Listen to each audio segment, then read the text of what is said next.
Hello hi नमस्कार जय जगन्नाथ आशा करছি ଆପଣ ସମସ୍ତେ ଭଲ ଥିବେ ଆମେ ବହୁତ ବଢ଼ିଆ ଅଛୁ ତ ଆପଣମାନଙ୍କ ପାଇଁ ଆଜି ଗୋଟେ ରେସିପି ନେଇକି ଆସିଛି ତ ରେସିପିଟା କ'ଣ ଆପଣମାନେ ଜାଣିଛନ୍ତି ଜାଣିନାହାନ୍ତି ନା ପାଗକୁ ନା ରେସିପିଟା ବହୁତ ବଢ଼ିଆ ଲାଗିବ ଆପଣମାନେ ବି ଘରେ ଥରେ ବନେଇକି ଖାଇବେ ଆପଣମାନେ ବନେଇଥିବେ ପୁଣି ଥରେ ଆପଣମାନେ ଘରେ ବନେଇବେ ଖାଇବେ ଆଉ କେମିତି ଲାଗିଲା ଆପଣମାନେ ନିହାତି ଭାବେ କମେଣ୍ଟ ଦ୍ୱାରା ଜଣାଇବେ तो डेरी कौन चलो स्टार्ट करवा एटा कौन एटा हला पियाज साग तो आज आम बनेबा स्प्रिंग ऑनियन पकोड़ा पियाज सागर पकोड़ा तो चलो तो डेरी कौन स्टार्ट करवा पियाज पकुड़ी पे मु एठी पियाज साग को भल भाव धोई करी एबे ताकू चुन चुन करी काटी नेली। पकुड़ी रे बैटर प्रस्तुत करबा पई मु एठी गोटे बाउल पियाज पत्र नै गली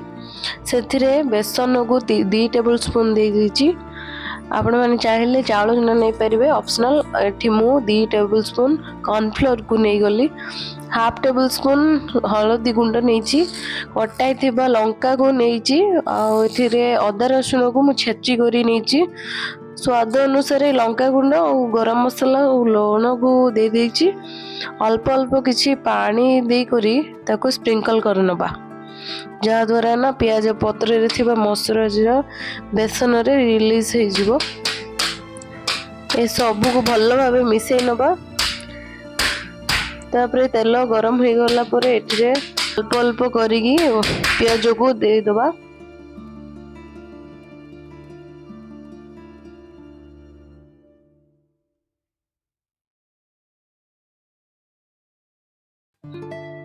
तो पकुड़ी टिकू एबे गोल्डन ब्राउन हला पर्यंत एबे ताको भाजी नबा तो मो चैनल रे जो माने न्यू अछंती एबे जाई तो जल्दी जाई सब्सक्राइब कर दियंतु आ आज रो ए रेसिपी टी आपण मानु केमति लागला नियाति भाबे कमेंट द्वारा जणेबे तो पकुड़ी एबे हमरो रेडी हो गला तो ठंडा ठंडा पागो को गरम गरम पकुड़ी ता साथी रे मसाला चाय केमति लागिबो जे